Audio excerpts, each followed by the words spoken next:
If we are always the reason that he stops crying or that she stops crying or that he feels better about himself or that she feels better about himself, they're going to be fucking addicted to us. And then we kick them out at 18 and they're fucked. And they're fucked. They're fucked beyond fucked. They're fucked so badly they can't get unfucked. Because you find these adults that are like obsessed and we're doing anything. The fucking bright red hair and the fucking... especially nowadays because of fucking social media. Yeah, it's even worse. Everybody will get fucking pissed. Oh, I posted like a lot of bitches. They'll go to fucking 27 filters and they're not like it. They finally find the fucking good one, okay? No, check this shit out. They'll finally find the fucking good one. They'll post it, and when they usually get 50 likes, they'll get 20. It's the end of the fucking world because they wanted the fake fucking attention. That's what's feeding the whole fucking society right now. And that's what I'm trying to pull people out of. Shit is fucking fake right now, dude. Yeah. I am Josh Galindo. I've built several successful businesses utilizing the one tool everybody has, the mind.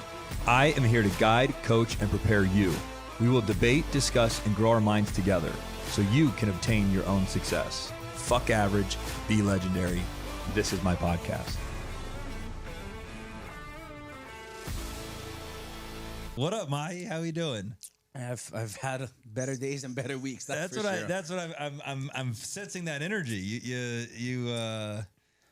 I didn't want to ask you because I didn't want to not hear about it on the podcast, but let me go into this. Mahi Crabbe and I met at the gym. Somehow our Instagram accounts connected. The algorithm was our Tinder connection. The algorithm was our Tinder. Yep. I love everything about his drive, his family dynamic. The guy's making fuck you money. And sometimes it's fuck me back, but I'll take the fuck you money too. You have to if it's gonna fuck you back. You gotta take it when it's gonna give it to you right. Anyway, great dude. I'm glad to have you on here. I want to give you a little bit of an introduction and thank you. Mahi Crab. Where can they find you on Instagram? Mahi Live. Mahi Live. Or sometimes Clark County Justice System if I'm not arrested. Last one is Arizona. Is that common? No, it's not fucking common. That's the most recent one. Oh God. What happened? Yeah. Well, do you go into that shit or what? Yeah, fuck yeah. I don't give a fuck. The last one, this is like fucking like a week ago. It's like I still have my bracelet on because I don't know if I'm gonna get rolled up on again. What do you mean? So I got arrested fucking last week, right? That's last like a week get out of free jail card if they hit you again? I'm fucking hoping so. Like I'm already. Oh, go ahead. I think I know what you're getting at. I'm hoping so because if they pull me over, I'd be like, motherfucker, I just came out, dog. Come on. Right. I already did my time, researched my name, and all it was a fucking.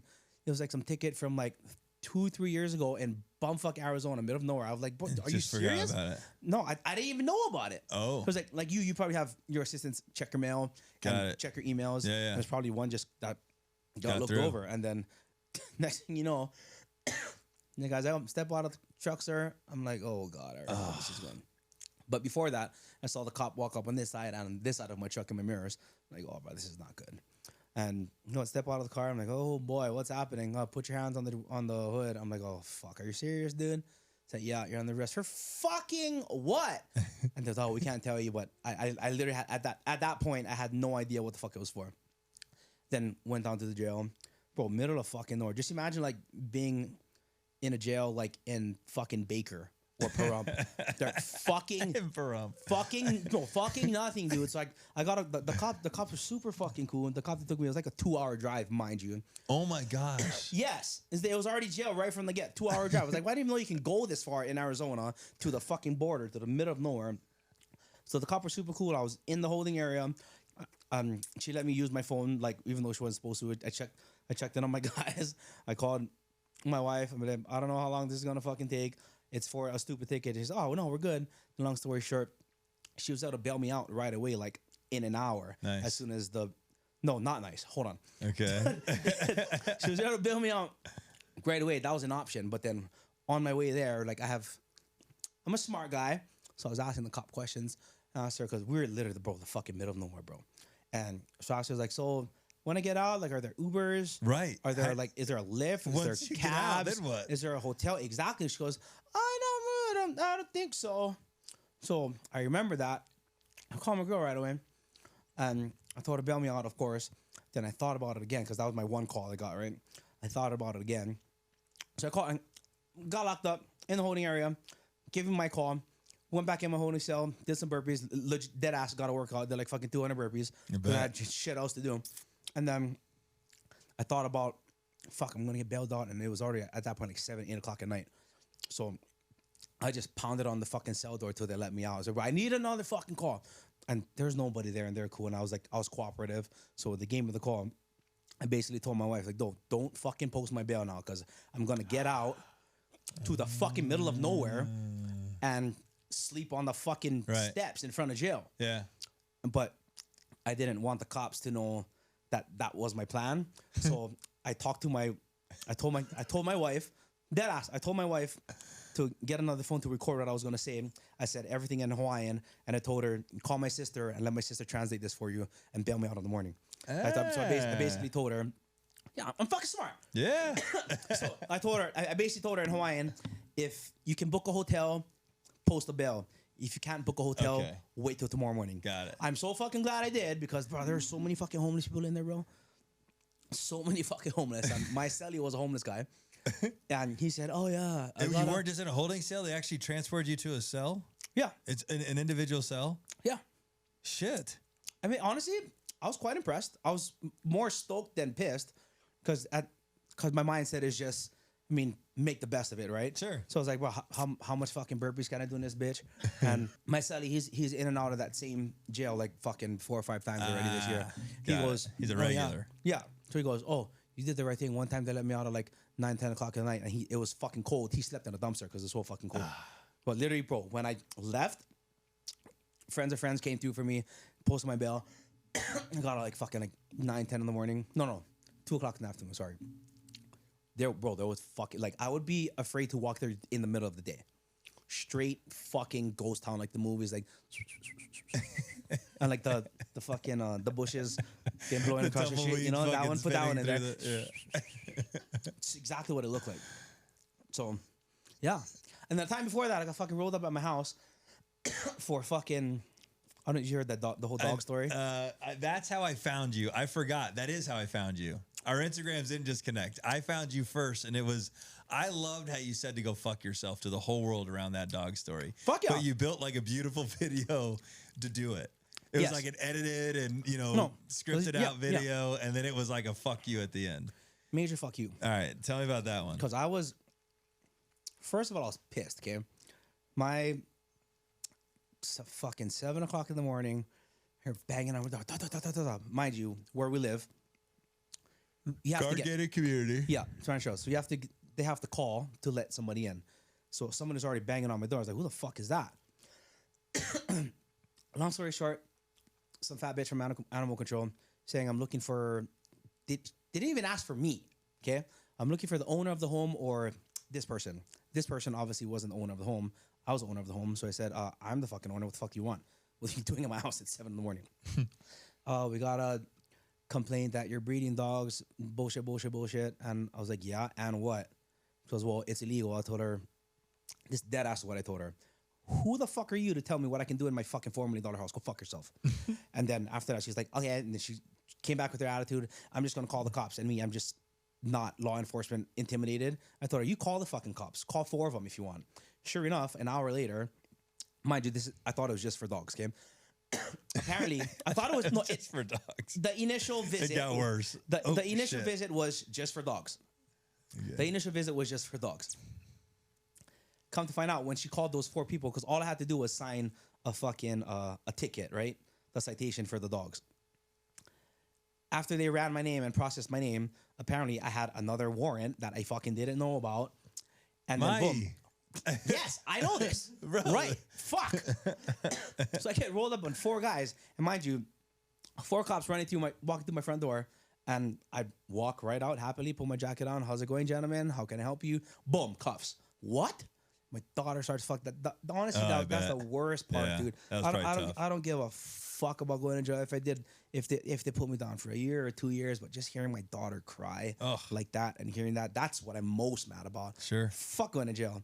Anyway, that's that. And I got booked at like 9, 10 in the morning. So what they whack you for on? What they actually? How did they arrest you under what? For warrant. I'm sorry. You said that it was the warrant. Yeah. Let's go back to the dog thing though. You never. But all I had to do was sign the fucking thing for $500 and she would have been out. And it was just a citation or something like that. Apparently in Vegas or in Nevada. Nevada's the only state where you cannot breed dogs. And I literally told this bitch, I'm like, bro, like breed is in like have two dogs have sex, create puppies, sell them. Correct. It's where do they get dogs here? Correct. It's legal. It's legal only if you have a breeder's license, and the only way to get a breeder's license is your dogs have to be entered into a nationally recognized dog show. I was like, oh, that's great. My dogs are fucking dumb. You want me to just go over there and embarrass myself to get a stupid fucking license or piece of paper that's stupid? A dog show? Yes. A dead ass show. I'm like, go fuck yourself. Here's the $500. Bye. Get the fuck out of my house. After the fact. Anyway.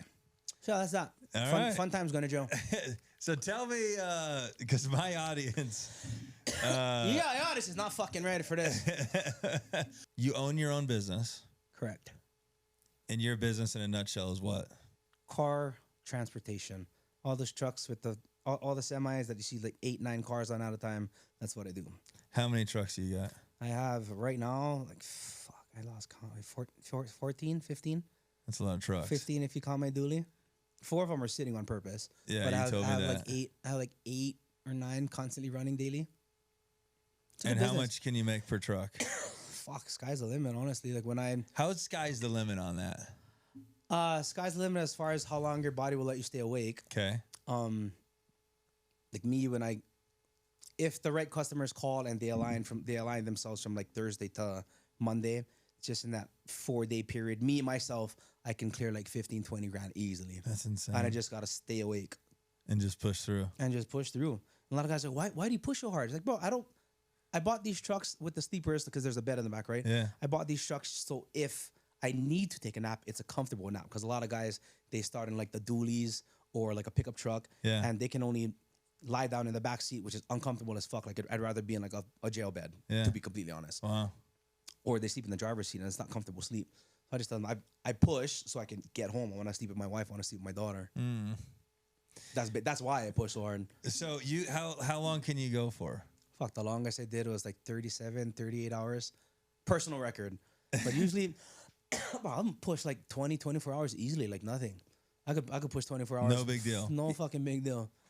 It's weird, bro. That'd be a big deal for me. I'm trying to like think in my head, where would my breaking point be? I bet the average person, you wake up at 7, that's 12. They're done by like 4 p.m. They're clapped for sure. Especially if they gotta fucking get to LA or sit in traffic or some shit. But like how did you get in that space? How did you find that was worth making money? I came across it on accident. Really? Yeah. So my story was I used to sing, had my own I only did music up until, like 2018? Yes, 2018. Like you supported your livelihood on music? Strictly music. I had my own show. I had my own show at the Bellagio. You are talented. I mean, I've heard you sing. I had my own show at the Bellagio for like 2.5 years at Hyde, you know Hyde? Yeah. Yeah. Every Thursday I had that place, and then back then it was Blue Martini was like the fucking hype night every Wednesday night. That was ladies' night. I remember Blue Martini. That was my shit for like 2-3 years. That's all I did. But even before that in high school, like I would ditch school to go gig and make money off island. My mom would get fucking pissed. I thought, I'm sorry, but I'm not, Mom. I'm making money. Yeah. So that's all I did. That's all How I knew. How old are you? 30. I think about that. 34. 34. Yeah. I'm 39. I'm older than you. Sorry about that. You probably thought I was older. But that's all. Long story short, that's all. Music was the only way I knew how to make money up until I fucked my hand up. So my livelihood was playing guitar and singing. I fucked my hand up, and while I was dabbling on it, I used to. In a nutshell, I got my truck. The first load I ever did, I was singing, and I just made a bullshit post on Craigslist. I transport cars, hit me up. In the middle of a gig, this number calls me 3 times. I'm like, what the fuck is this? So took a break of my gig, called the guy back. Hey, buddy, I got 10 cars in LA. I saw your Craigslist ad. Can you go pick them up? I told him, fuck yeah. Mind you, at that point, I didn't even have a trailer. So I told him, yeah, buddy, I'll get your cars. That I finished my gig at 10:30 that night, got on Craigslist, found the trailer. It was like $7,000 or some shit. And I was in Vegas. That guy was in Moreno Valley, which is 6 hours away. And then the load that I had to pick up was by LAX. So I found the trailer, called the guy, told him, yo, I'll be there in the morning with cash to pick up the trailer. Cool. Mind you, this guy called, the trailer was a 4-car trailer, okay? This guy running back said he has 10 cars to move. Yeah. I told him I'll deliver all of them the next day. I already knew I was fucking full of shit. So How much did he say he'd pay for that 200, run? 200 a car. So you got 8 cars. So I No, moved 10 cars. 10 cars, easy $2,000. If I were to move them all at once. Got right? it. I go and load his first 4 cars. Took me fucking forever. I didn't know what the fuck I was doing, but I figured it out. Delivered the first 4. Goes, hey buddy, what about the other 6? What about the other 6? I brought you 4. Here they are. Let me just go right back and get them. Yeah, but you said you could bring all 10. It's like, of course I did, but I wanted the business. And I guess he respected me from that. I bet. And then but mind you, at the same time, so 10 o'clock at night, finish my gig, buy the trailer. I bone out to Cali right away, buy the trailer like 7, 8 in the morning. I load up. I get out on the road by like 12 p.m., rush back to Vegas by 6, 7 o'clock to go straight to my gig, sing. After you hustle all these cars. Yeah, after I hustled all these cars, do that same gig again because that gig was like 4 nights a week, and then go back again, load another 4, go right back to Vegas to another gig because at that point I was gigging like 6, 7 nights a week easily. I dabbled in the trucks in between my music, and then I couldn't gig anymore because they booked me. My talent was singing and playing guitar, not just a singer. Yeah. So I couldn't gig anymore. Were you making good money singing? I mean, I was making okay money. Like, I what's okay money? Like $100,000 a year or like 70? I like 100. So my gigs were like $500 a night. So I'd make like 2,500, $3,000 a week just singing. Wow. No, I was fucking cool. I was making more money than the average independent solo guitarist here in Vegas, which it was cool money. I bought a house. I bought me Escalade. I bought me a fucking Mercedes S-Class 550. I bought all the shit you want like in your 20s, you know. Right. And I did it. I did it all, and then I got. And were you married at this time? I never married. I was in a relationship that taught me to fucking every characteristic of a bitch to not be with. And now I have a solid chick now. Every so characteristic solid, of a bitch not to be with. Not to be with. Oh God. That's so good. There's that thing. Like I've been watching your shit too. Like the family dynamic. Yeah. It really is a thing, dude. If you don't have the right solid bitch behind you, you're going nowhere. Nowhere. You'll get somewhere, but throw a solid chick behind you to back you up. It's a game changer. Dude, it's like Nas. That's my life, dog. 100%. Because I started. I watch it. I see it. I could just feel the energy between you two and know that it's the similar energy I have. You know, it's so funny because a lot of our friends, like, we're their therapists. Sure. Like, a lot of friends, like, they'll call me bawling. They'll call her bawling. Oh, come over to the house and talk. We're literally their therapists because everybody's, like, envious of us. Yeah. You got a good thing. I got a good thing. But I mean, we both went through a lot of shitty fucking relationships to get it. Sure. But it really is a thing, dude. I'll put my life on that. So having a ride or die chick. Ride or fucking die, dude. Is a game changer. Game changer. There's 2 moments I will never forget, core memories. The first one, when I thought to myself, she's the one, Erica's the one. My guitar, I was like a $5,000 guitar, Kim, and my guitar equipment got ripped off from my trunk and parked in front of my house. Went on Craigslist, did the whole thing, try and find my shit. Found it on Craigslist. I was like, bro, I guarantee that's the fucking one. He was like 2 miles from my house. We went, me, 2 of my friends, strapped up, like ready to fucking go find Osama bin Laden. We went, straight up. We went, like, one of my friends, full tactical, bulletproof everything, just to get my guitar, kid. But I told Erica the plan was we're gonna send you in as a pawn. Yeah. Make sure that's us, and then you just hit call, and then we're And rolling up. Okay? All drive by the house once, come out the cul-de-sac, drive by the second time. Okay, baby, ready? Yep, good. She was so down. I'm the one that said, nah, let's bail, because it looked like a straight fucking crack house. Oh, no. And I didn't want to put her in that situation. Yeah. But she was ready. She was fucking readier than ready, dog. But then the best part of it was we got home. As soon as we walked in the house, she's throwing up. I was like, babe, what's wrong? She was so stressed out and so scared. She and didn't buckle. Puking her fucking brains out. But she held it together in the moment. She fucking held it down, dog. I love it. Erica is the fucking down. I scored. Yeah, I scored big time. Big time blast. The other core memory was when I strapped up like Osama bin Laden. We're about to take him out.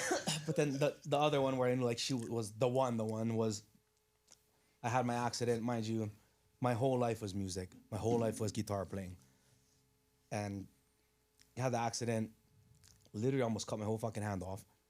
And then, so they put me down into surgery right away. And the first person I saw when I opened my eyes from the hospital bed was her right there. And I thought she was going to be gone. I thought it was not in a dick way, but I thought nobody was going to be there. Sure. But she just rolled that fucker out. And she helped me freaking put toothpaste on my toothbrush. She helped me pull my hair up all the time. Like as soon as I got discharged from the hospital, I went to work in the truck right away again. And she would have to, I could only use, just imagine life with one hand. So, I couldn't put my hair up by myself. Sure. So I told her, babe, you have to fucking put my hair up really fucking tight. This shit has to last. I have to go to Cali, go to Phoenix, and come back, make sure this fucker doesn't come out because I'm fucked. Yeah. My shit's like down to my ass. Like I can't, climbing out of the windows, in and out of cars, strapping shit, it just gets in the way. Yeah. There's all kinds of shit. Like she would help me take a shit. I mean, that's one thing I didn't. Luckily, I wiped with this hand, so she didn't have to help me wipe my ass, you know? But just that kind of shit. She was... So how long you been together? 8 years now. Okay. I just realized this, like, 2 nights ago, had some friends over, we were just singing karaoke in our house. And the first night, she's a singer too. I have one video of her singing. That was like my aha moment. Was like, holy fuck, that's the one. I gotta get that bitch. She can fucking sing, that's why. But 8 years. That video was from 8 years ago, 2016. Wow. So what are you trying to do here? So you I see on your social, you can pop 25, 30 grand, depending on how hard you want to work, a week. Is that what I'm saying? By myself. By yourself? Yeah. When you say by yourself, does that mean the company or is that? No, just me and my truck. Imagine wow. 8 guys doing the same thing. All my guys, like the average guys, my guy that goes the hardest, he does like 15 grand a week easily. And you get a piece of their action for coordinating or the truck or... Huh? They get 25% of the gross. Okay. And then... Holy shit. You make good money, right? It's holy shit is right. Like so rewind it back to where I was only... That first trailer I bought was only 4 cars, right? Yeah. Simple math. After I bought a dually and another dually and then another dually and all the small trucks. So the dually is just the truck. I know what a dually is, and then you just hook the trailer into the back and you pull it down. Okay. So just think about my Lambo was delivered that way. Yeah. Not what you're rolling around in with the big ass legit trucks. But long story short, so the dually in a round trip would probably cost like $400 or $500 in fuel. In a semi, it's like $600. Right. So if you think about that math, $500 in fuel, moving 4 cars there, 4 cars back, it's only 8 cars, right? But then if I buy a 9-car truck for $100 more, I can move 9 and 9. It's simple fucking math. Sure. And when I realized that, like, but my first aha moment in the trucks was I did 1 month not knowing what the fuck I was doing, 3 cars, 4 cars, 4 cars, 4 cars, whatever the fuck. And I made like 12 grand on accident. And I was like, wow, what if I really tried? Right. And I got a bigger truck. Got strategic about it. Yeah, or I just more efficient. Got the right equipment that didn't keep fucking breaking down because everybody's whole philosophy is kind of what I teach in my truck mentorship is everybody wants to just make a minimal investment with a maximum return. And I told them, right on. You paid me to give you the best advice, right? You're a dumbass. You can go and buy the shittier truck. Do you want to be a person that hauls cars or do you want to be a mechanic? Because you're going to be a fucking mechanic. Your shit's going to break down all the time. Sure. You don't get paid when you're fucking sitting. So as soon as I realized that, the sky's the limit. I bought fucking my first semi and then COVID hit. I bought I think I bought 3 trucks during COVID. COVID is when I Did you get to rip them or why did you buy 3? Well, because I was killing it. You were just crushing it. I was killing it. I was the only one that wanted to work. Before everything got more expensive, were you able to grab these at a good price? I'm not sure how to answer that question. Okay. But all I know is that I got fat deals on them, and they're solid fucking trucks. I still have 2 of them, and I still have 2 of them, and I can throw them on the road at any given moment. But those are older ones, so I rotated them out for newer ones that never break down. All my drivers got to do is drive; they don't have to fix shit, and they just move. They just keep moving. What are those trucks costing? The one you see parked at the gym all the time down. I'm trying to close. Is that one yours at the gym? The red one, yeah. The ones that are fucking on the side right there? All the ones that haul cars, those are all mine. Yeah. The red one that's always there, that one's fucking right now today's market is like 400 grand. 400 grand? They're not cheap, dog. They're not cheap at all. The one I'm trying to buy, one right now is like 350, 375. But bro, they're worth every fucking penny. I did not know they were that expensive. No, they're fucking. So when these guys are trying to cut costs to get the highest return, lowest investment model that you don't encourage, how much are they getting a truck for in comparison? Like how much could they actually be saving? 50 grand, 60 grand maybe. Oh fuck! There's a big difference there. Huge, but that's why it's like in my mentors. There's so many different ways you can get into the business, right? But me, if I could do everything all over again, if I could do everything all over again, I would have bought a brand new truck, put down like 100 grand, and then all I do is fucking go. That's it. All I gotta do is just drive, maintenance and tires. That's it. Pay attention to your shit. That's it. Like that red one outside. Yeah, bro. Did you bring it here? No. Okay. Outside, I was like, upstairs at the gym. Okay. Yeah. But that one, fuck. I bought it with like 100,000 miles on it in 2020, I think.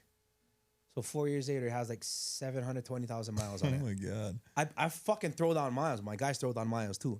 But if all the money I make with it, by like 300-400 grand, it's a fucking fart in the wind, dude. That's incredible. Shit. If I have, I love actually hearing about this. I didn't realize that the assets were this expensive in the business. They're expensive, but are they even expensive? Are you still buying reasonably priced stuff? Is there like even crazier? There is crazy. Like brand new ones now are like $4.25, $4.35 with like an 18-month wait. With an 18-month wait? Yeah. Can't even get it. You can't even get it. Okay. So I'm not that guy that buys brand new because I don't really believe in it because obviously immediate depreciation. Sure. But I'll wait. Like I have one buddy, I bought like 4 trucks from him now. He just runs it for like 100,000 miles. And 100,000 miles on a semi, it's like equivalent to like 50 miles on a car. They're still fucking 700,000 miles. That's crazy. Yeah, they last forever. The best fucking idea. It was the best secondary plan ever in life financially. When did you make enough to know you could buy that house? What did you pay for that house? You probably didn't pay for the one right now. Yeah, I paid. I think we closed that. It's 3.1 or 3.3. One of those. When did you buy it? I bought it a year and like 4 months ago. Oh, okay. Yeah. All right. But so prior to that, I bought a smaller house right down the street. It was like a single family, single story home. It was like 3,000 square feet. Cool. Still a big accomplishment for me at that point in my life. Yeah. And that one was like 300-400 grand.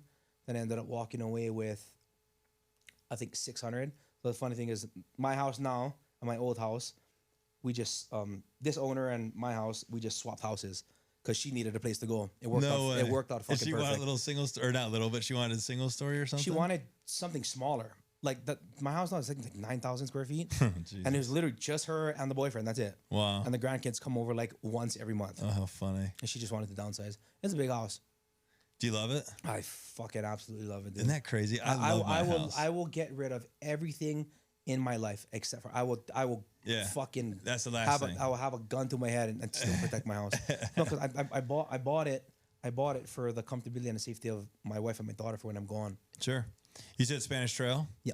I grew up in Spanish Trail. I grew up in the villas. You know what's up. Well, I mean, we looked at your houses as as my sister and I fantasizing how cool that would be one day. But we lived in the villas, the little track home community across from the. No, it's still nice though. Still very nice. But more importantly, to your point, Spanish Trail is no joke.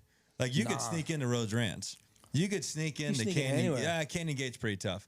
But Canyon Gate and Spanish Trail might be the best security in Vegas. I would like to say so. I think you could even sneak into the ridges. Like it's not nearly as Garen intense. Fucking T. There's Nick Dosa. He was saying that him or a friend they had a big lockdown to where it was like 6, 7 at night. 2 ghetto birds trying to find the guys. They're running through backyards, and they told everybody to turn their yard lights on so they could find the guy.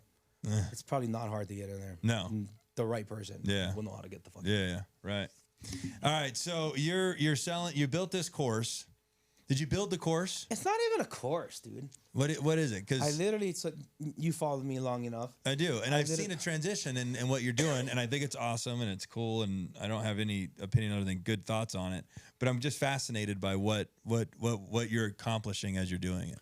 So, and it doesn't hurt for the world to know too. No, not at all. So my initial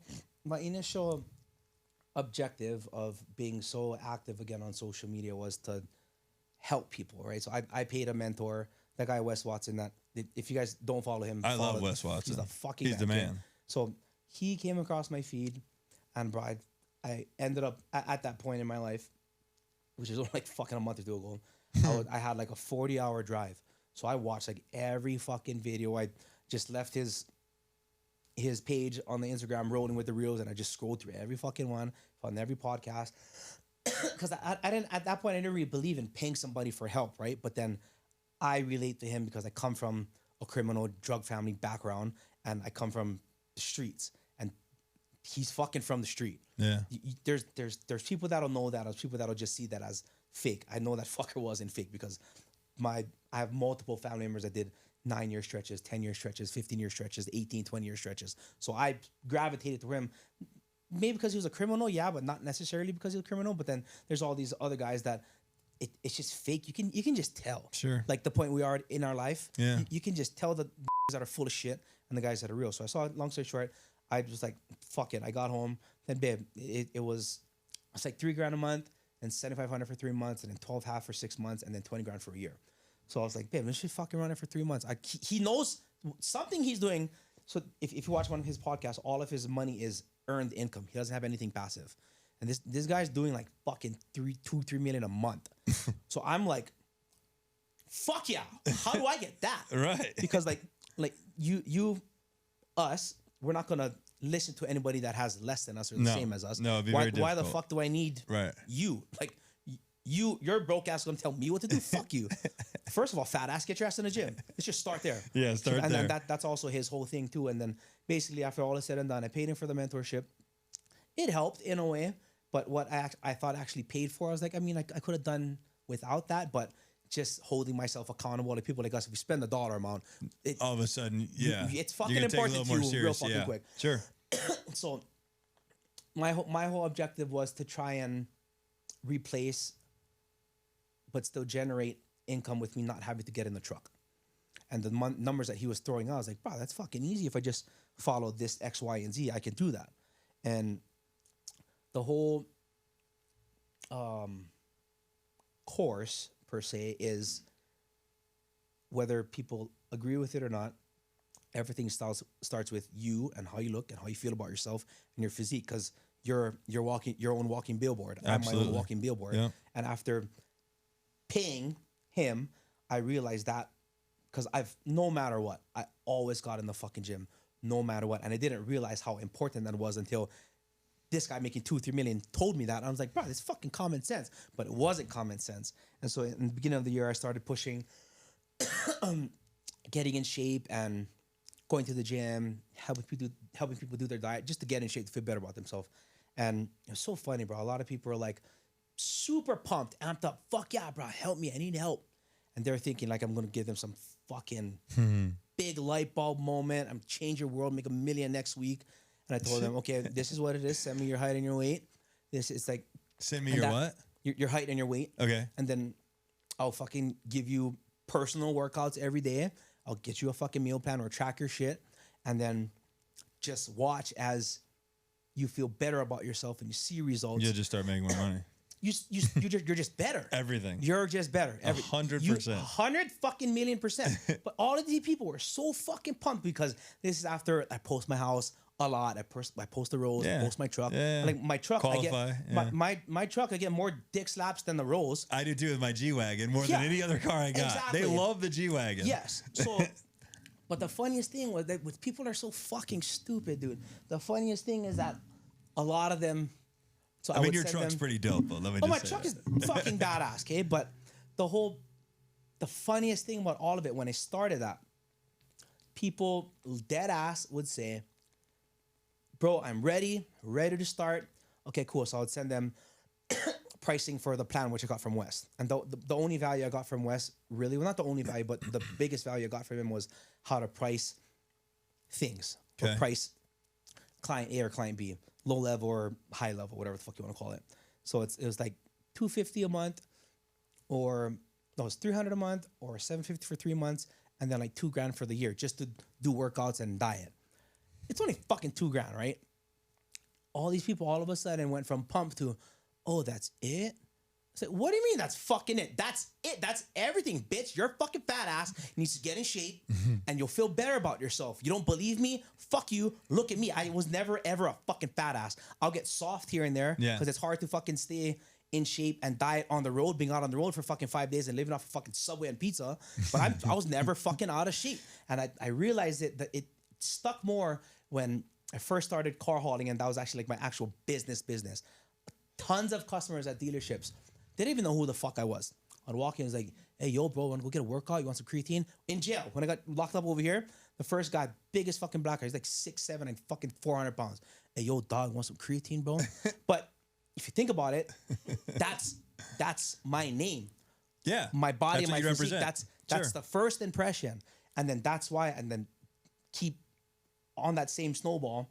That's how I got a lot of my solid customers out. They didn't give a fuck if I pulled up in a 1980 nothing rusted out fucking car hauler. They want me to move their shit, because like everybody says, and you would say and agree with, is it takes discipline and a certain person to maintain a solid body and never fucking give up on this stuff, no matter what the fucking circumstances are. Yeah. And so those people, I saw that Shaq said it the most recently, but 100 other people said it.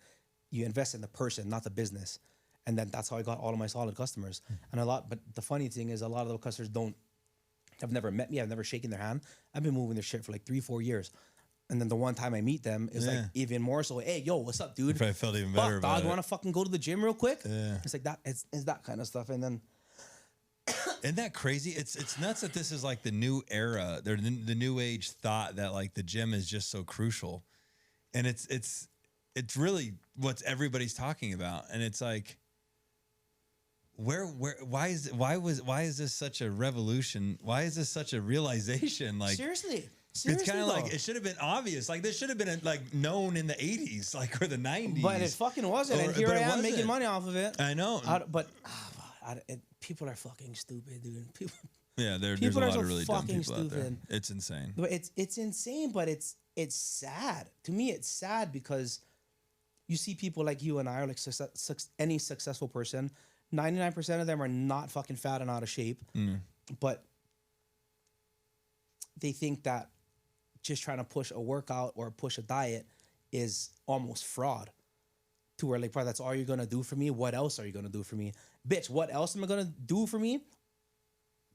In 1 or 2 months, wake up in the morning and look at yourself and see that conversation. Let me know how that conversation is when you're brushing teeth in the morning, your fucking tricep pops, or your fucking bicep vein pops, or you didn't put clothes on yet and your chest vein is just fucking swole. As opposed to right now, fat fuck. Right. You can walk by the mirror and look and be confident of what you see. And it fucking every feels morning good. I sleep naked. Every morning I walk by this full body mirror. I get out of bed, I walk by it, and I'm like, fuck yeah, dog. I am. Let's I'm fucking kick today's ass. Every fucking day. Yeah. And I didn't know until Wes had to like structure it and structure everything around it. Everything became so simple after that, dude. So are you gonna roll into selling how to do what you do with the car game? So that's what I started doing. Okay, so that's what you started with, or you started with the fitness part? So I started with the fitness part. Okay. And then like I still do it. Like I had like fucking a handful of people sign up, but for the truck mentorship, this is how extra stupid people are. So I started posting those posts like I make how extra 14. Stupid. This is how extra fucking stupid you guys are. A lot of you, but not all of you. So I'll post workout, self-esteem, self-confidence, self-talk, all that shit, right? People are like, oh, cool, yeah, whatever, scroll, swipe, whatever the fuck. Bro, as soon as I posted that one post, I did 14 and a half in 2.5 days. That one day I was going hard on Instagram because people are so fucking stupid. Yeah. Bro, I probably responded to like 300 DMs in that. Oh my God. It was a fuck ton, okay? But because everybody saw the money. Sure. I mean, obviously, yeah, everybody wants to make money. But all these people just saw the money, but they thought I just did that overnight. Of course. And so the point of me saying that was I started with the whole health mentorship thing, and I still do it. I still offer it to the people that signed up with me, but now my whole thing is teaching the truck mentorship. And it's not a course. People ask me, it's almost I started making a video on this yesterday, but they always ask me what they're signing up for. And maybe it's my fault because I didn't make a very clear video and not everybody is going to see my stories. But basically, when you sign up for my mentorship for the trucks, it's X, Y, and Z, or from A to Z, and then A and a half and Z and a half, whatever the fuck you need to start now from nothing or wherever you are in the game to get to where I am, because it's not easy. No. So basically, my course is not fire you a PDF and do steps 1 through 20. Call me. It's like the last two guys that I did. One guy paid me 20 grand. Another guy paid me 20 grand. And because they've been following me for so long, and they saw how consistent I am in the gym, how I am as a dad, and just the transformation of my life. So they bought into that. Sure. And then I actually tell them, yo, bro, like they'll message me, and I'll be driving. I was like, bro, just fucking FaceTime me. So I send them my number right away, and then I already built that trust. So like what I said, they invest in the person, right? I call them. It's like, okay, what do I do first? It's like, bro. And then my course is, where are you at right now? Do you have a truck? No. Okay, cool. Do you have good credit? No. Okay, cool. Do you have good credit? Cool. Okay. Do you have capital? No. Any person, a fucking broke ass or a rich motherfucker that can come in with a fucking $500,000, I can help all of them, no matter where they are in that process, from getting the fucking DOT number to getting your truck legal, to getting inspections, to getting fucking insurance, shopping them with insurance agents, shopping them with lenders, because getting lenders for trucks, it's fucking hard. Sure. But I have that network of it's a phone call away. If I'm not the guy, I know the guy, and it's not shoot an email or find his Instagram. Like these guys are all pick up the phone. Yo, I'm sending you a guy. Cool, got it. Probably just like you for fucking real estate. It's the same thing. It is. But people don't know that. So Sure. I've never actually like clarified that. My course is not a course. Like, bitch, you're fucking paying me, and I'm gonna make sure you succeed if you fucking listen. Right. That's basically it. Then a lot of guys ask, like, well, how much do I need to start? I'm like, how much do you have to start? Like, what? It's like, yeah, how much do you have to start? You have like 5 grand, 10 grand? First of all, you're gonna fucking pay me. I ain't doing shit before that. Sorry. Sorry, but I'm not. You're broke. How much you gonna have left after you pay me? Right. And I tell a lot of them, it's like, you're broke, it's your fault. I don't fucking feel bad for you. I was broke too, bitch. Yep. Figure it the fuck out. I did. Yep. Do you trust me? Fucking pay me. Let's roll. Oh, but what about this? No. You fucking pay the link that I just sent you. Let me know when you're done, and we'll roll. This is good information. And that was another fucking thing that brought me the best value from Wes's mentorship, was he would always say, like on the weekly calls that we have, he would always say, sell what you love, sell what you fucking are passionate about. And I'm fucking passionate as fuck about trucks. Like, I like going in the truck. Oh, that's cool. If I could fucking choose my life, I would have somebody do what I do, take this fucker, answer the fucking 200 calls a day, and I just want to drive because the trucks fascinate me. Like, I'll do it. I wouldn't do it for free, but I would go. If I could daily drive and park a semi in Spanish Rails at my house, I would daily drive a semi. That's how passionate I am about it. I would daily drive a semi. No, semi. dead ass. But once Wes would always drill that in and say, like, sell what you're confident about, sell what you love. But that's when I made that post, and bro, I fucking cleared like the first 2 weeks in mentorships, I probably got like fucking 60, 70 grand just because people saw my life, like you. Yeah. They saw the transformation. Like, See, where I'm fucked up is I want to do the same thing that you're doing, but I don't have any structure on how to sell it. No, there is none. No, because I don't have a fucking structure. That's what Wes Watson. I reached out to him, and he was kind enough to DM me back and forth real lightly. Yeah, he was respectful of his time, and I was as well. But he was like, it was very clear: $7,500 for 3 months or whatever it was for this. Yeah. Sign up, yes or no. There wasn't a link to go to. There wasn't. That was it. Because you see him and it's fucking real shit. Right. But even like when you're saying you don't know how to structure it, I don't fucking know how to structure it, but you're good at what you fucking do. But so what do? You just say, here's my phone number, call me? Yeah. Dead ass. And I put them in a group it's just text. A straight up, it's a coaching thing. What do you need? Where are you at? Exactly. Go do this. Call me when you're done with that. And I literally just tell them, the most common response I send out is, what am I paying you for?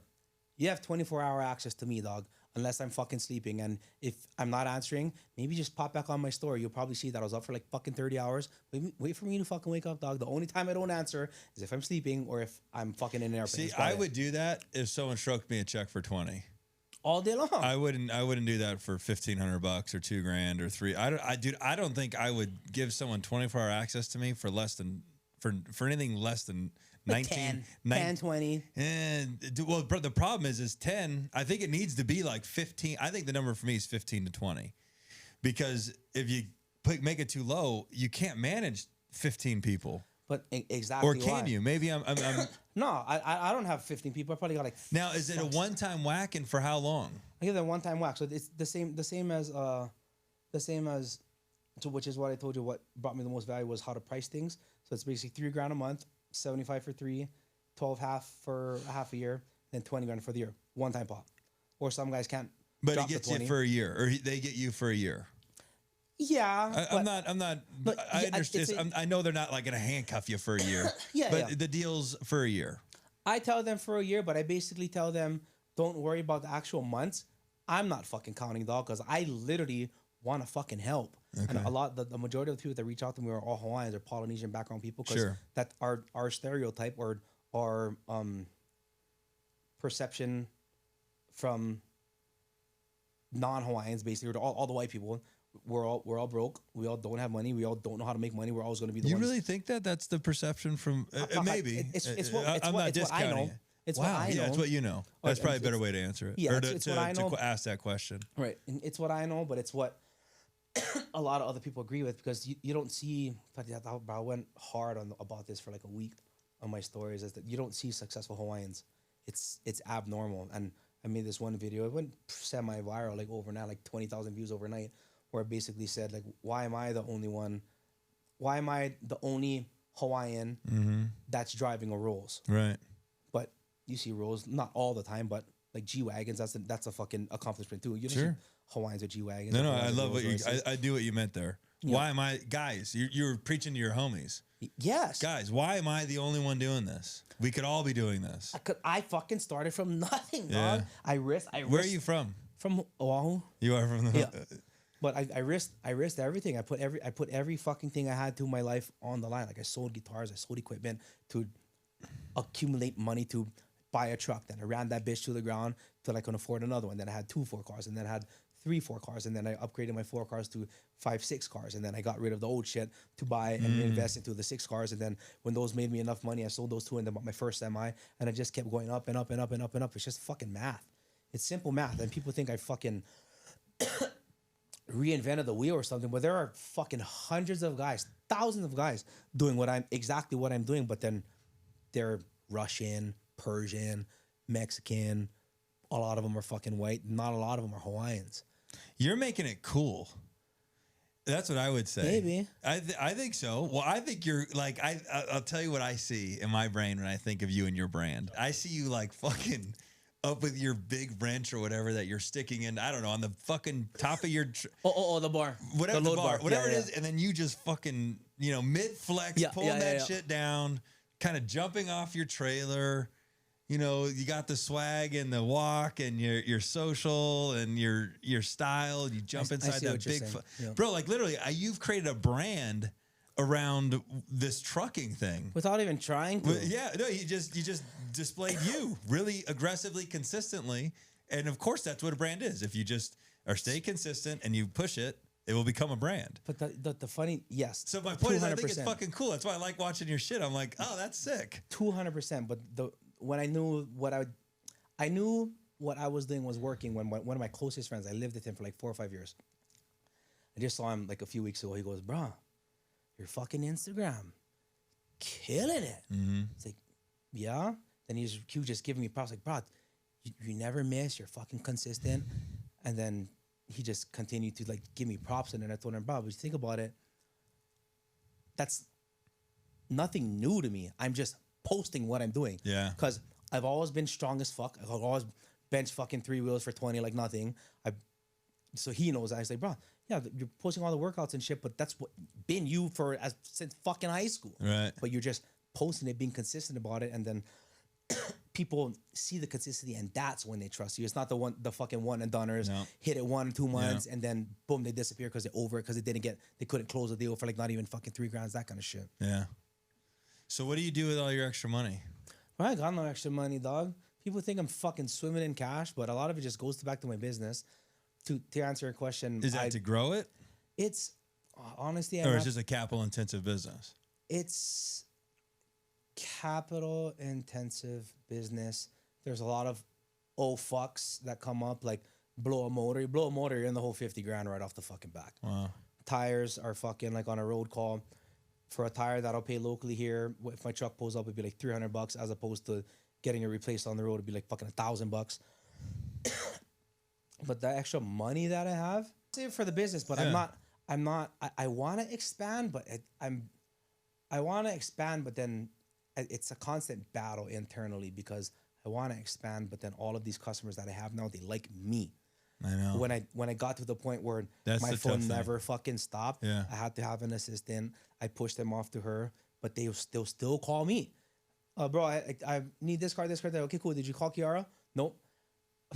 I'm driving. Okay, cool. And then that same person would be like, bro, you didn't bring my cars. It's been 2 weeks. I was like, okay, did you call Kiara? No. Okay, that's why I fucking told you to call her. I'm not doing it to be a dick, bro. I'm driving. Look. Picture. I'm fucking driving, dog. Leave me the fuck alone. I'm gonna move your shit. I'm sorry. There's fucking 30 more of you that trust me. Thank you for trusting me, but bro, just call my office, please. Let my office know what the fuck is going on. That's really tough. I cannot remember every car. Bro, No. I probably move like 150, 200 cars a week. Can't remember all that shit, bro. Yeah. I don't know. Oh my God. I didn't even think of that. Bro, it's a lot. Dog. Yeah, it is. And every car you got to be responsible for, you got to get paid on, and you got to bill for. And, Exactly. Yee. Like I'm that's a lot of moving. I'm constantly owed revolving like 120, 150 at any point in time. Jeez. So what is the can you take this company to the fucking moon? Yeah. Absolutely. Okay. But it's tough. That's all tough. It's tough. And people look at me and think I've fucking made it. I'm like, you know how fucking hard this is every day? Every fucking day. Yeah. Every fucking day. Sometimes our account will go down to like fucking $5-10 grand, which to us that's like having $1. And then boom, tomorrow morning it's like $1.50 Right. because we're always owed that much money. And Yeah. like the point I am to answer your question a little earlier is I purposely stopped per se at my company where it is now, because that's all I need to live my life. Like where I am in my life now, like that was been my goal. I wanted everything I dreamed of, everything I wanted, I have now. I don't want anything else. I think that's beautiful. So basically what I'm telling you is I calculated everything to where I only know subconsciously if I have 5-6 guys on the road steadily for the month and I hop in the truck like every 2 or 3 weeks, I'm good. You got everything you need. My house is paid for. My daughter's paid for. My cars are paid for. My life is paid for. I'll have like 5-10 grand at the end of the month. I'm good. I love that. I am not an expensive person. Look, I've had these fucking truck stop shorts for like fucking 2 years. They're $19.99. These fuckers, I bought like 10 of them on Amazon. They're like $2.99 a piece. That's all I wear. I'm not an expensive person. I love it. That's why all the Hawaiian people, they think like, bro, I think that's why they gravitate to me so much, because they always see I wear the same fucking clothes every day. I wear the same fucking clothes when I'm in the truck. I hang my shit on the fucking trailer because I don't need shit. I don't need the fucking Louis bag or Louis watch or all that expensive shit. I just want I want my house, and I want my daughter and my wife to be protected. I want my family to be protected, and I want my guys to have jobs, and I want to make sure that their family is provided for too. That's the shit I think went on. Probably you too. I don't want anything more for myself. That's cool. If I could be sitting on fucking 20 million, yeah, absolutely. That's a lot of fucking work I have to fucking put in. But I'm good. As long as my life is paid for, my guys are paid for, and their families are paid for, I'm good. You're doing it all right. I'm fucking and you've killing got balance. And I got like you can enjoy your wife, you enjoy your daughter. You got time for fitness. You got time for this, and then you got to go out and grind, and you got time for grinding, and so it seems balance. Like, balance, completely fucking balanced, calculated. It took a long fucking time. Expensive fucking mistakes. No, you've earned yourself to get here. We all. Sure. That's obvious. Like that goes without saying. Well, Kay, tell me how it's like to be a dad. Ooh. How old's your daughter? Now she's 4. She just turned 4. She's gonna have to come and hang out with my kids. Oh, absolutely. I know, we gotta hang out. No, absolutely. I was actually gonna text you this past weekend, but I was like, fuck, I'm gonna pass out right now, because I was like trying to get a buzz to where I would just pass out and knock out, because I just came home. I was on the road for like fucking 2 days straight. I want to call Josh, have his kids come over, and I want to fall asleep. Yeah, that's fucking good. You wait for the next one. But as far as when you feel right and you know, ask my wife. She's like, okay. Call Josh. I'm like, fuck, I'm about to fall asleep right now. Yeah, don't do that to yourself. Then you're out there trying to stay awake. Yeah, at my accord. But as far as fucking being a dad, it's hard now. It's hard meaning, like, you could agree with this. It's hard for me to focus completely on her and only on her during the day or at night, because literally, bro, my phone does not stop until I shut my eyes. And I have it on automatic, like do not disturb from 12 to 7, so I can actually sleep during that time when I'm home. But it's hard. It's hard because I have to answer the phone because my drivers need me to solve a problem that they cannot solve. And then it's hard because my daughter wants my attention. Who is more important? My driver is important because the driver provides for my daughter. Sure. But my daughter's important because it's the kind of shit that she remembers. And it's always those memes where you see the kids always trying to get the dad's attention or mom's attention, like daddy, daddy, daddy, mommy, mommy, mommy. And we can't because we're busy. What's more important? Do I respond to her or do I pick her up and answer the call, which I do sometimes, just so she knows she's not being ignored and she has that emotional connection and contact. Totally. Because a lot of times, 1,000,000%. yeah. So it's hard. It's hard to balance, and it's like, so I didn't have a dad growing up. I didn't either. So you get it. Yeah. It's being who I needed when I was their age as a kid, or being who do I need to be, and who did I need when I was her age, or when I was 8 years old and 10 years old and a teenager. That's what I think of. It's an internal battle, because am I letting her down because she's gonna fucking keep yelling daddy until I look at her and respond to her, and she does the same backflip that she just did 20 times in a row. Yeah, right. I get that. They can show you the same backflip. Yeah. Anything. Yeah. 50 times. Yeah. But it's being a dad is great, but it's just now like 1 year old, 2 years old, 3 years old is cool because they can't talk. They don't know what the fuck they want. But now my daughter, she thinks she's like 16 years old, bro. So it's hard to just balance the attention and when to give her attention and when to discipline her and tell her, yo, bitch, I'm busy. Mommy's busy. Fucking wait. Yeah. We're going to get to you. Yeah. But why does my daughter hear that from me? Yeah, I think you probably answered that beautifully, because most people probably summarize it with it's great or it's but you gave a genuine, honest answer. I got 4 of them.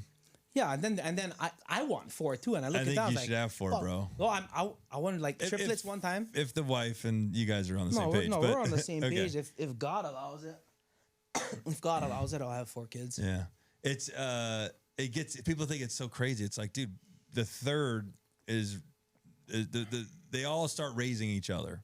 Yep. My 4th is watching after my 3rd. My 3rd's watching after my 2nd. My 2nd's watching after my 1st or 4th. You get it, but you get my point. And yeah, it's not as intense as people think. But okay, so here's a few things that I took away from what you just said, and then we should probably wrap up here or get closer to. Is you said, do I want to take the call or pay attention to my daughter? Well, if I pay attention to my daughter and I neglect the call, that can neglect my livelihood. I lose money, and then that ultimately does affect my daughter's livelihood. Okay. Yeah, that's a tough. That's an ultimatum. But if you do have to, the difficult decision is to, which I actually loved what you said there. This is in the moment, is I'm very similar. That's why I connected based on what you said. I'll grab my kids and I'll just show them like physical affection, and then take the call. So now I'm like, I can just hold them and talk. Like, I'll walk in the house, I'll run after me. I'll just hold them and finish my phone call. Same. And the best thing is my daughter, like, it's happened multiple times. We're yelling lighting people up, lighting customers up. Fuck you, pay my money. That my daughter's she knocks out, she passes out. Mm-hmm. Daddy's arms never fail. Yeah. But I'm not. But so here's what I think that she's witnessing. Okay. If you ever have that debate again in your head, and this is at least what I tell myself, so maybe I'm fucking delusional. Every day that I come home, or every day that I'm staying late at the office and not coming home, any moment that they know that dad's not there, or he's not there emotionally or physically, so you get my point there, is they're witnessing me being a contributing member to society. They're witnessing me put in work. I think it's one thing to neglect your child because you just want to watch TV, and ignore them on the couch, right? Or read the newspaper, or be on your phone. Huh? Yeah, okay. Huh?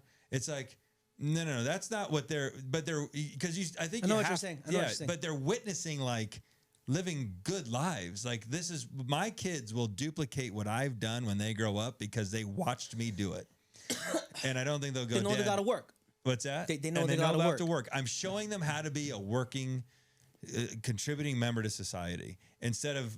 But so if I have to neglect them, at least it's at the benefit of their psyche that they're getting to witness that. Correct. Versus I'm neglecting them because I want to watch Friends.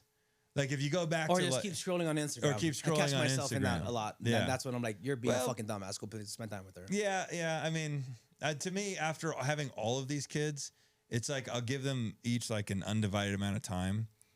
And then it's really about me. And then for me, it's more about like physical laying down. Like if I'm laying on the couch, my 10-year-old, because I know that's getting close to leaving me, I'll let him lay off, and he loves it. I'll be like, sometimes I'm like, Beckham, bro, like you're fucking all over me, dog. But a lot of the time I'll be like, come on, just you can lay all on. And then my daughter's across my legs, and then we can all veg out. But I'm expressing my love for my family through physical, physical format instead of verbal or attention.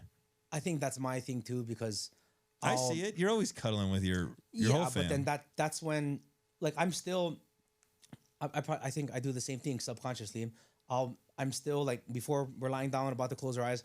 I'm still scrolling on Instagram, but texting the driver back or getting ahead for tomorrow. But she's in my arms. She wants to be in my arms, chilling right here. And I think that's why if I can't give her the attention, I'll just pick her up and walk around the house because it's just. I wonder if we may have just cracked the code having this conversation. I think so. Okay, I don't know. I think I had a realization hearing all this. So you have these kids that are like nutty attention kids where you have to constantly pay them attention and if you don't, then they freak out to get attention. But it's not valuable attention. It's not valuable. But it's not valuable attention. And so there's two different ways I think a parent can give healthy love to their child. Physical, that's still love. Or it's attention. But attention they can get addicted to and then I don't think it serves them forever. Now that you've created an attention gobbler versus like if you just show love to your child through physical and then obviously attention at times, but not only attention, they never get hooked on this attention dopamine. They get hooked on the emotional side, the touch and then side, so they still feel physical loved. touch. They still feel. I think every kid's love language is physical touch first. It has to be. It has to be. It has to be. 1,000,000%. It has to be. I just thought about that though. These people are like, oh, I love to. I have to show her attention. I have to show her attention. I have to show him attention. I'm like, bro, this kid is going to be hooked on attention. Like, if you want to show him love, walk up to him and give him a big ass hug and go, I'm really proud of you. I think there's just as much value there than like watching him do Which is stupid because then you think about it. What I was just thinking That's about is... I don't even know if I'm accurate. I'm just having a realization. Having this conversation. But if you think about it, what I was going to add on to what you were saying is if you just give them the attention while they're doing their stupid fucking flips like 20 times in a row, but then they want just that unvaluable attention, right? When they're adults, or when they're teenagers, or when they're adults, whenever the fuck, when they go out of the womb or spread the rings, whatever the fuck you want to call it, they're going to be satisfied with fake attention from the society. And that's why we have dumb fucks in this world because they crave fake attention. Fucking boom, dude. Ooh, I like that. You see what I'm saying? I think we had another realize. It's fake attention. It's fake attention. And it's easy for us to give them fake. I mean, I think when they're really young, but I think you get it. In time, though, as my kids get older, if you want my attention, you kind of got to really earn it. Not in the sense that what you're providing me to get my attention has to be entertaining enough. Bring value. Like if you're fucking doing 20 backflips, that was appropriate when you're 4 because to a 4-year-old that was, and I gave it to you. But when you're 15, you got to bring some real value. I think it has otherwise to bring you get value. hooked on fake attention. Fake attention, unvaluable attention. Like all these fucking influencers on Instagram that have 2 million followers, but not a fucking social life. It's fucking fake to me. It's bro, it's out there. And but the craziest thing, like when I started doing all this social media stuff, you have no idea. But I had like 4 guys locked up right now somehow DM'd me and said, bro, thank you for posting that. You went, swear to God, like, can you help me? It's like, bro, you're in jail, dog. Like, I'll help you. Fuck yeah. Like, I want to help you and not even take your money. Like when you get out, hit me up. I want to help you. But they just saw that I started being real. It was like everybody was like, "Oh, bro, you got arrested. Why'd you post that?" It's like I'm fucking real, dog. I'm one of the realest, coolest motherfuckers you're ever gonna fucking meet. But that's why people are gravitating towards me now. People are acting so surprised about it. I was like, bro, this is me, motherfuckers. Right. I'm the coolest. Whatever the fuck you heard. That person that told it to you, if they're talking shit about me, hasn't had this opportunity. Yeah. And I probably made them feel like shit because they're full of shit and they probably wanted fake attention that they were craving from me to get some sort of response so that they could validate their bullshit story of me and spread that around town. When if you really fucking get to know me, I'm the coolest, realest motherfucker around there because I've been around all the fucking fake people and I have to weed them out. That's one of the main reasons why I protect my house so much because nobody can fucking come there. And the people that I let in there are people that I'll fucking trust. If I passed away tomorrow, I trust my daughter and my wife in their hands. And that's why my house is so fucking important to me and my life. I think it would be a shame to not end with that. Boom. Because that was a mic drop moment, dude. Well done. Fuck, that was beautiful. The only way I was ever shown attention, let's just play this out, okay? I'm an adult. The only way I was shown love my entire life was through attention. It's the same concept with gift giving, being spoiled, all these different things. So now the only way I know how to show love is through attention. So now I'm raising my kid and everything's about watching them. Everything's about the kid. Hey guys, look, watch Beckham. He's going to stand in place. You know what I'm saying? It's like, hey, watch kids. She's breathing. Okay, now she gets hooked. Now all I'm doing is I'm trying to love my child and show them the way that I know how to show love. But I think what that does is it gets them hooked on this attention game because you find these adults that are like obsessed and we're doing anything, the fucking bright red hair and the fucking... especially nowadays because of fucking social media. Yeah, it's even worse. Everybody will get fucking pissed. Oh, I posted like a lot of bitches. They'll go to fucking 27 filters and they're not like it. They finally find the fucking good one, okay? No, check this shit out. They'll finally find the fucking good one. They'll post it and when they usually get 50 likes, they'll get 20. It's the end of the fucking world because they wanted the fake fucking attention. That's what's feeding the whole fucking society right now. And that's what I'm trying to pull people out of. Shit is fucking fake right now, dude. Yeah. And what I was going to tell you about like the whole parenting side of it, I realized that when you were saying this, sometimes I'll purposely ignore her and I'll purposely yell at her so she goes away and cries and she senses the fear of abandonment or separation. But then I'm the dad that I'll go to her room and then pick her up and then hold her. I just did it this past weekend. A bunch of friends are at my house. I literally yell at my daughter like she's a kid. This is what it sounds like. You fucking idiot, Ali. You're not a fucking dumbass. What the fuck are you doing? That's how I yell at her. She's used to hearing that. And everybody's like, oh, that's so weird. Why are you yelling at your kid like that? Because that's what she fucking needs. That's what the world needs. The rest of the world and society and the world that our kids are going to live up in is going to really fucking suck if we don't change it now. My daughter, she says, fuck you, bitch, ass, all the fucking time. Does she cuss back or she cusses? She knows when it's wrong. She knows when it's wrong, but as opposed to my sister's kids. No, I actually was just curious. I don't have any judgment around any of that stuff. I think I have a different tactic, but I'm pretty similar in the same strategy. But do you let her cuss? Yeah, fuck yeah. I've thought about wondering if I should let my kids cuss. I would let them fucking cuss because when they hear it outside in the real world, when we're not there, when they're teenagers or when they're adult or kids, it's not a surprise. For example, that's why I cuss. I heavily cuss around my kids. Yeah, but that's why is so that when they're out in the real world and they hear it, they're desensitized to it. They're correct, but you just took it a step further and said let them also. Yeah, but as far as the parenting thing, I just realized this in this conversation. I'll give her the attention. In portions, if you want to. Yeah, it's controlled. But I because attention's dopamine. Attention's addiction. Correct. So it's important. It's just like sugar. Like you don't just say open up and pour a fucking bag of sugar down her throat. Like it's like no, you can have this in pieces. And I think, bro, what you're acknowledging, and actually, I'll let you finish, but first I want to give you credit for it. One, for being brave enough to come out and say that you do that. Oh, most people fucking shame the shit out of you for doing that. I don't give two fucks. I'll still kick your fucking ass.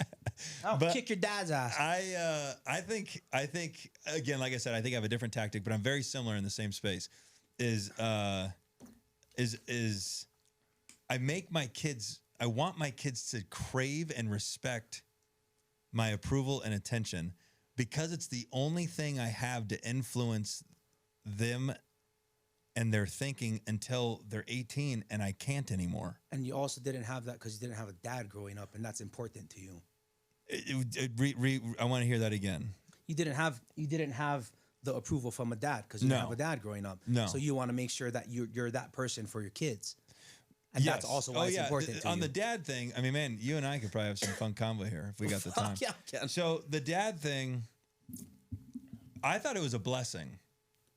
I didn't think it was a blessing in the beginning. Obviously, I had a lot of issues around it. I had a lot of worthy issues. I had a lot of abandonment issues, a lot of separation issues. I had all that stuff. And I still probably do. It's just not, that cord can't be plucked as easily anymore as when it, as it was when I was probably a young teen. So I don't think you ever get rid of them. It's just the cord's not as sensitive. But think of all the beauty that came from not having dad. The first, I always say, you just haven't heard it, but maybe I've said this before. I don't think you've heard it from me. We got to build our own version of dad. You know what I'm saying? A fucking kick-ass dad, bro. A kick-ass fucking dad. But you didn't I didn't grow up with my dad. Let's just paint the typical dad. Same. Beer drinking, big belly dad. And then I grow up and I'm like, well, my dad, who's the beer drinking, beer belly dad, was my hero. So I go be like him. We never had it at all. So we got to go, I want to be the dope dad. I want to be whatever version of dad I want to be. I don't have to be like anybody because I never had anybody to be like. And then that comes I'm back. going to go create my own version. And then that comes back to the whole fitness part. I started posting this a lot too. Do you want to be the dad at the fucking playground? Like, hey, that's my dad over there, the fucking fat guy. You see him? No, fuck that. That's my dad, the guy with the fucking bicep veins popping. Right. But then, no, I went to that shit's embarrassing to me. That would be embarrassing because you see like flashbacks to elementary school and intermediate and high school. You know which fucking kids have the fat parents because that's more memorable than the average parent. But then you don't remember the average parents. You remember the fat one and the fucking one that was in shape. Yep. One of the two. Yep. I ain't gonna be the fucking fat fuck. Fuck that. Yeah. To me, that's embarrassing. That's damaging to my kid. I think. I think it is too. Because I think it is too. They're embarrassed. And even what you drive, because I would tell my mom, because she had a fucking hoopty ass car, Mom, pick me up around the fucking corner. You're not picking me up in front of the whole fucking student body, that piece of shit. Fuck that. I'll stay 2 hours until everybody's fucking gone. Interesting. But that's all the stuff that I'm realizing in this conversation, that it helped mold me, yes, but was it damaging at that point in my life? Yes, because it was embarrassment. It was a shot to the ego, because that's the stuff we care about as kids. Don't get me wrong, right? Well, let's just be frank about it. It's not that we care about it as kids. We just care about it, period.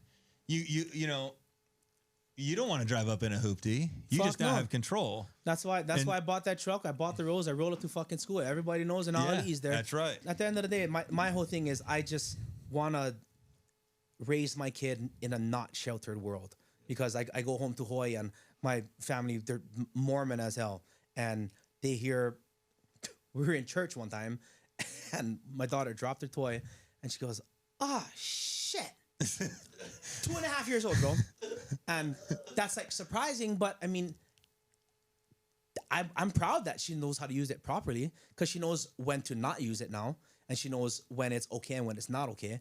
But after all is said and done, I'm not raising her in a fucking fake world. Yeah. I want her to know that I want her to feel what getting ignored from daddy feels like. I want her to feel what abandonment looks like, because I know I'm not going to abandon her, but that's real life shit that she needs to feel to, in my mind, be successful and not be afraid of those feelings of failure and abandonment and not succeeding. Because if you think about it, feeling abandoned, that's not succeeding in a way, because you did something wrong to be put in that abandonment mode. So if you're able to feel that, and she's able to build a layer of skin around that to be able to conquer that emotion, daddy's always right the fuck behind, no matter what. Me when I'm talking, when I get like in my head and start talking, like, yeah, you're in depth. You're emotionally in tune. Yeah, 100%, 200%. Yeah. Okay, that's all I wanted to say on camera. That's good.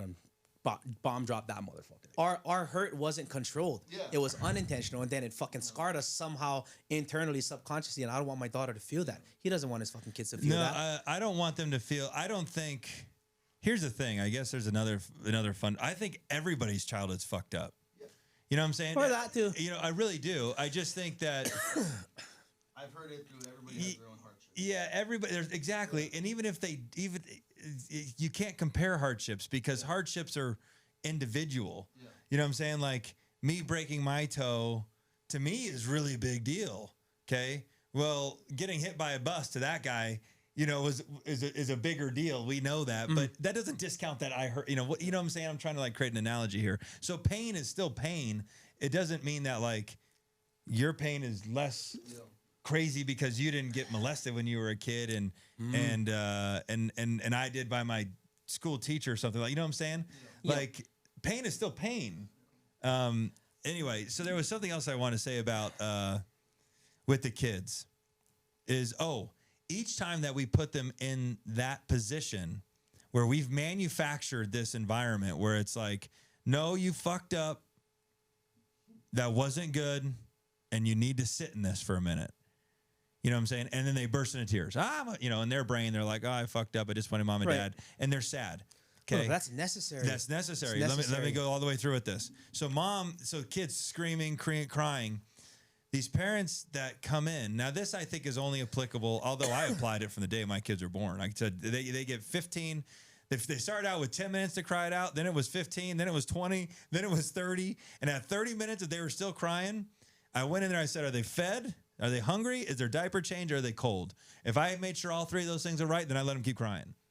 I just let them cry it out. Yes. Because, yes, absolutely. You know, but what I understood though, is each time that they successfully cried it out, they were building, even at that really young age, they were building a self-coping mechanism on how to make themselves feel better in distress.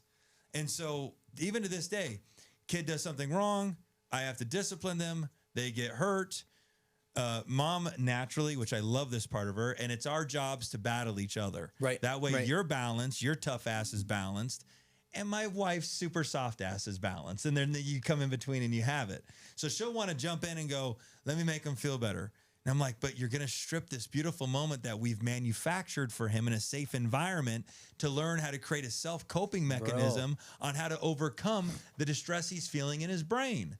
If we are always the reason that he stops crying or that she stops crying or that he feels better about himself or that she feels better about himself, they're going to be fucking addicted to us. And then we kick them out at 18 and they're fucked. And they're fucked. They're fucked beyond fucked. They're fucked so badly they can't get unfucked.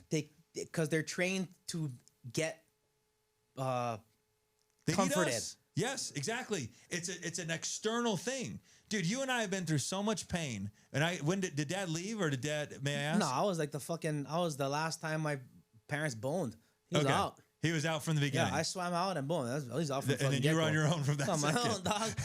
Okay, my dad left when I was 1. Okay, so I think we have a pretty similar thing. Same thing. I don't fucking remember that shit. Yeah, so I don't remember.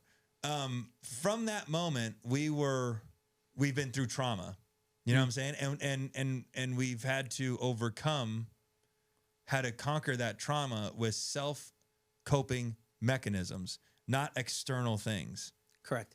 You know what I'm saying? Correct. And I think when you get the two parents, it's easy to, you have 100% more access to comfort.